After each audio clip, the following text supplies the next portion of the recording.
Gardner's Grendel. Was Beowulf the real monster? One video a week from now on. Voice is breaking. Well, let's just get into it. It'd be so much easier. So, welcome back to the channel. Today we are taking a look at John Gardner's Grendel, which is like Beowulf after it's been through a philosophical meat grinder. Yeah. What exactly is Grendel? Well, it's a retelling of Beowulf with a bit of a twist.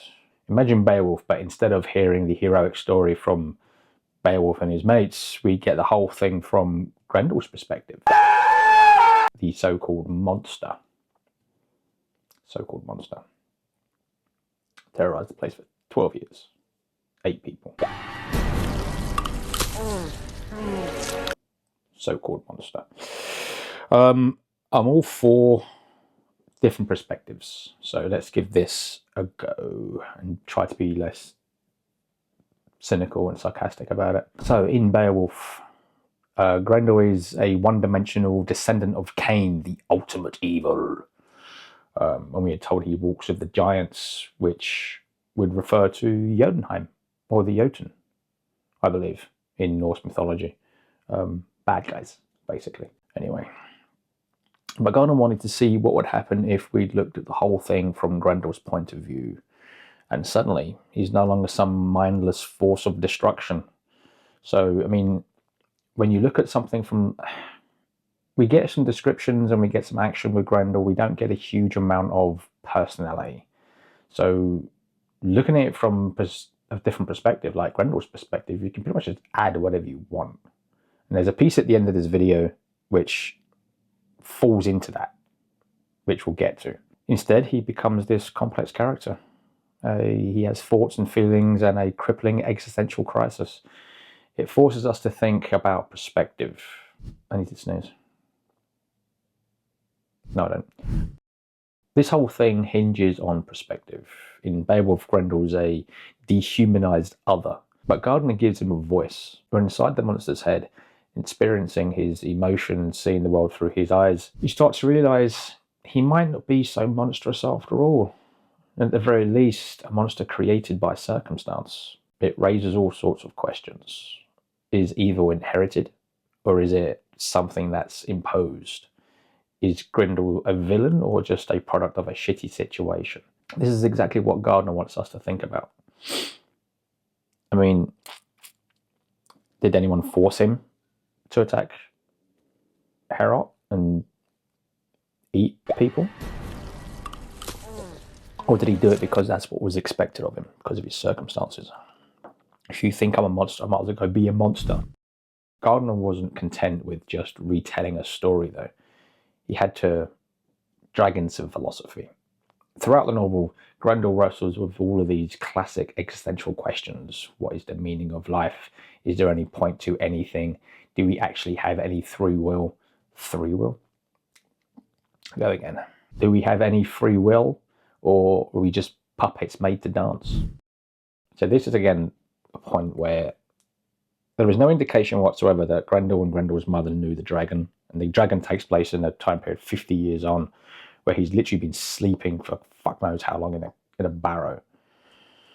And yet, he had a chat with Grendel. I mean, if I remember right, was the dragon even in Denmark? Or was it in Sweden? I'm pretty sure it was in Sweden, given that that's where the fucking geeks were. Unless I'm missing something. This dragon is basically Nietzsche in reptilian form. It spouts a nihilistic philosophy that would make Schopenhauer proud. For the dragon, nothing really matters. This dragon, anyway, this version of the dragon. Before, again, the dragon was this creature that felt hard done by because someone stole a cup and decided to just destroy everything because of a cup. But these are the kind of dragons that we are used to seeing in these old stories. And it's one of the reasons why Tolkien had Smaug be the way he was. But yeah, morality, heroism, it's all bullshit. This conversation is really pivotal in Grendel's development. It reinforces these feelings of alienation and despair, pushing him further down a path of monstrous behavior. The dragon tells him that life is meaningless, so do whatever the hell you want. And again, he's got the opportunity and free will to go and do whatever he wants. So he decides to terrorize and eat people for 12 years. Yeah, it's really kind of work on that persona of being a monster and an outcast.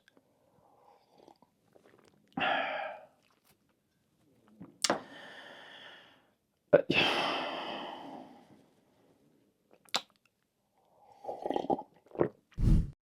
not a hero, then who is Grendel?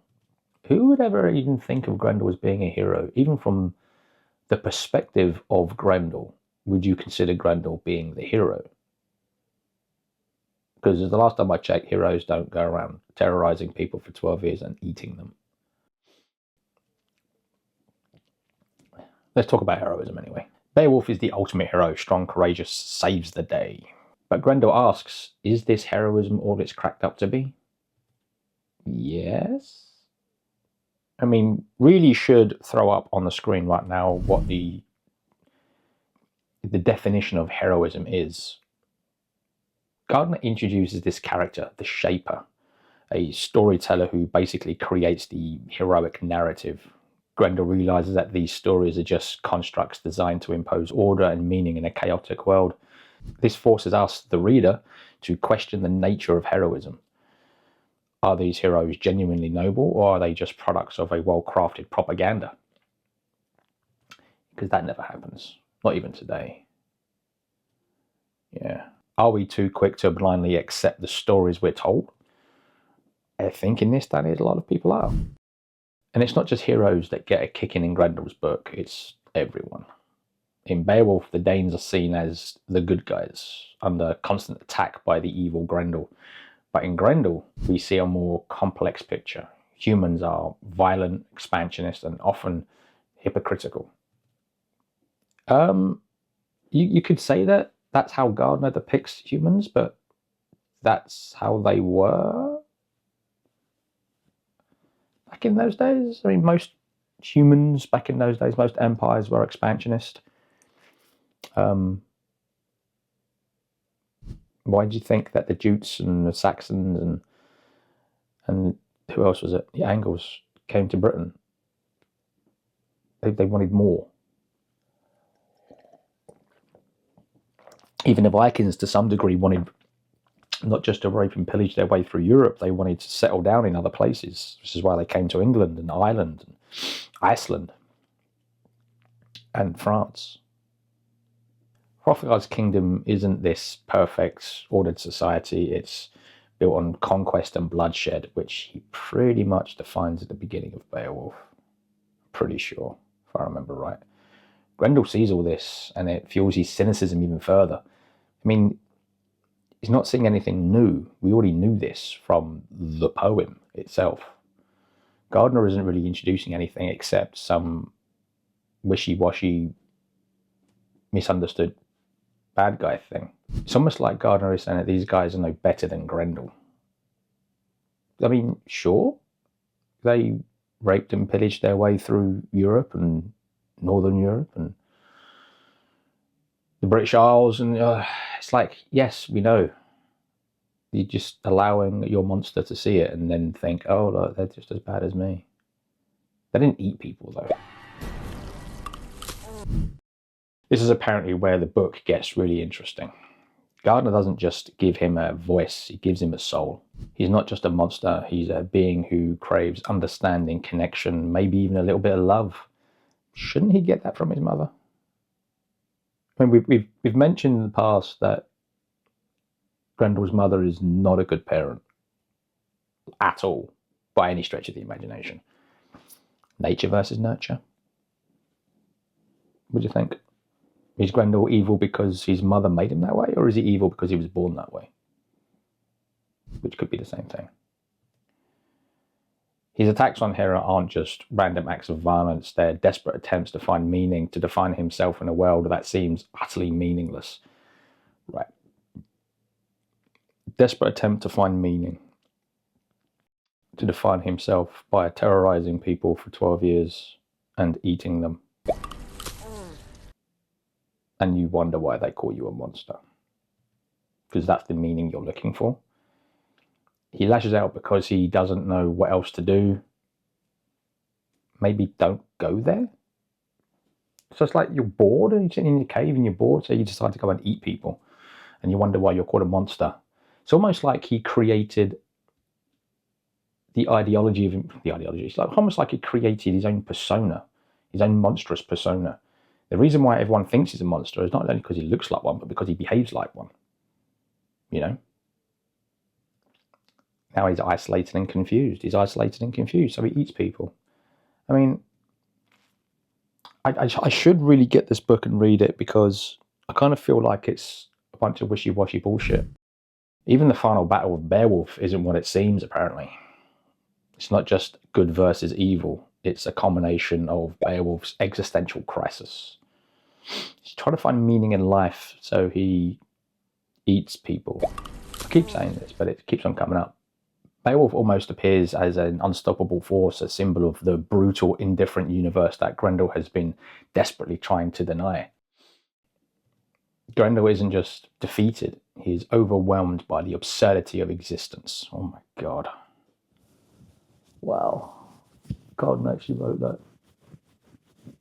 Did Gardner actually write that? I really need to read this stupid book. There's a lot of reimaginings, I suppose, of Beowulf that I need to read. So there's this one from Grendel's point of view, and there's one from Grendel's mother's point of view. There's actually two from her point of view. One of them's quite contemporary. Very feminist. Because feminists can't leave anything alone. Ultimately, Grendel isn't a retelling of Beowulf. It's something else.